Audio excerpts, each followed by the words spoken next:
Hello and welcome to BW London podcast.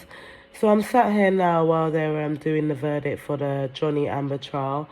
I have pretty much watched the whole thing. I found it pretty entertaining. It's been a brilliant distraction as it's meant to be. It reminds me very much of OJ, the OJ trial. Despite all the other celebrity trials that there's been in between, this is the equivalent of the OJ trial. Both events have happened when really massive things are happening in Russia. Don't ask me what Freemasonry and how they're going about this, but this is linked to Russia. But before I go into that, I am convinced that one of them is going to die. I think Amber would be the obvious one who they would maybe claim suicide on. But you never know, it could be Johnny. But one of them is going to die. Then one of them will be sacrificed. And this is linked to Russia. When the OJ trial was happening, there was a similar atmosphere. My intuition and my whatever they want to call it, I don't believe in empaths, but if it's a thing, that's what I am. And the same atmosphere from when I was a little girl and there was adults watching the trial is the exact same atmosphere that's going on now. And during that time, there were major events happening in Russia. I was looking at some of the Russian incidents. I can't pronounce a lot of the words, but I was looking at the first battle of Grozny, Russia during the trial of OJ, and you had the first battle of Grozny. Don't know if I'm pronouncing that right. Was the Russians' army's invasion and subsequent consequence of the Chechen, again capital. Don't know if I'm pronouncing that right. Grozny during the early months of the First Chechen War. The attacks lasted from December to 1994 to March 1995, which resulted in the military occupation of the city by the Russian army and rallied most of the Chechen nation around the government of, can't pronounce it, Dozkar Dadeyev.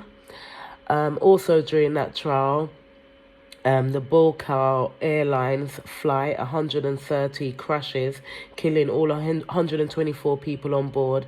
On the 9th of September, the Eurasian Pattern Convention is signed. And the 5th of December, this is all during the OJ trial, the Buddhist memorandum on the Secretary Assurance was signed in Budapest. In January in 95, Russia's defense system briefly interpret a rocket launched by, don't even get me started on the rocket and space stuff when it comes to this Freemasonry, but that's another topic. The most notorious attack this is in April in 95, the most notorious attack of civilian life takes place during the First Chechen War. Russian troops killed around 100 people in the village of Samashki in Chechnya. In May, you had the earthquake devastated the Russian island of Sakhalin.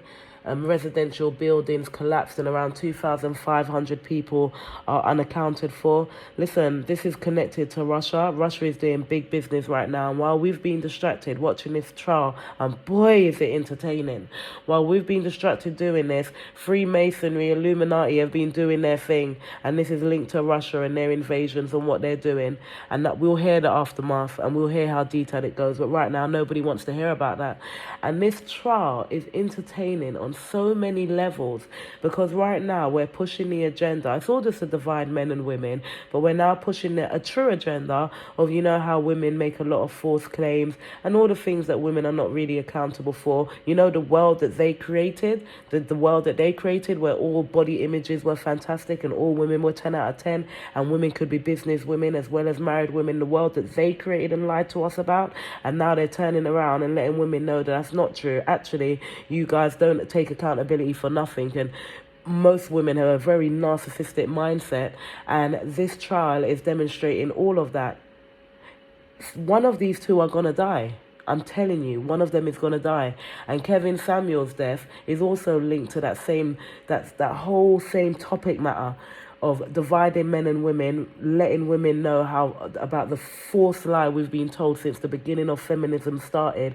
And as the waves have turned around in feminism, we've just been learning that women have been lied to, and they've got this obnoxious attitude, majority of Western women, and it's spreaded across other places, that doesn't actually work for us. And there's a lot of delusion, and you only have to watch the manosphere to see how that plays out. That this is so much bigger. This Amber Heard Johnny trial is so much bigger than people could ever imagine. It is strongly linked to Russia. One of them is going to be sacrificed as a result of this. That is guaranteed. And it's also to divide men and women. It seems like a good thing that we're seeing that women make a lot of false accusations in the Me Too movement, but it's not a positive. It's not being done for a positive reason at all. I mean, I'll sit here and wait for the results. What do I think the results going to be? I think more than likely Johnny will come up on top. But even if he doesn't come up on top, we're going to hear that, oh, Johnny got the people's opinion and he got to change his reputation, or people now know his truth and the result doesn't matter. It's going to be something along that line. But this is linked to historical events. These people are under a payroll, you know. They're under a payroll. These are initiated people. They're doing what they have to do, what they're being told to do. Yes, the relationship was real, no doubt. And a lot of the argument back and forth, I'm sure, was a lot of all of that is very real. But choosing these people to be a part of their blood sacrifice and initiation just makes sense. Because Amber Heard does have a personality disorder. Watching her has been fascinating. If you have any interest in personality disorders and narcissism, my God, this woman is fascinating. The way she diverts through questions and so on. And I know so many people like this. So watching her and how the court system had to deal with her has been amazing. I could do a whole video taking on this trial outside of any conspiracy connections and just talk about the trial itself. I could do that easily because it really has been that interesting. But unfortunately, like all things in Hollywood, it's not real and it's got an agenda. And this one is linked to Russia and one of them is going to die. Oh, and I must add that the similarities also with the OJ trial, not only was that one linked to Russia, not only does it have the exact same atmosphere and vibration of when I was a little girl and the adults were watching it, now I'm the adult and the children are watching it. The sacrifice after that trial was the Kardashian, the man, Robert Kardashian. He was the sacrifice at the end of that, and that launched the Kardashian career and whatever was going on with Russia at the time. And this is going to be the same thing. And I believe the sacrifice is going to be Amber or Johnny. If it wasn't one of them two, it's going to be someone within their court system world. But none of them seem famous enough to me. But I don't know if they're linked with Masonic lifestyles. So who knows? But I suspect it's going to be one of them too. And with Robert Kardashian, they called it cancer. With Amber, you could, emotional stress that could easily be suicide. Otherwise, with Johnny, it will be an overdose or some kind of weird scenario. Amber seems like the easier choice, but I wouldn't put it past being Johnny. But yeah, Amber's definitely the easier choice. All right, well, if you got this far, thank you so much for listening.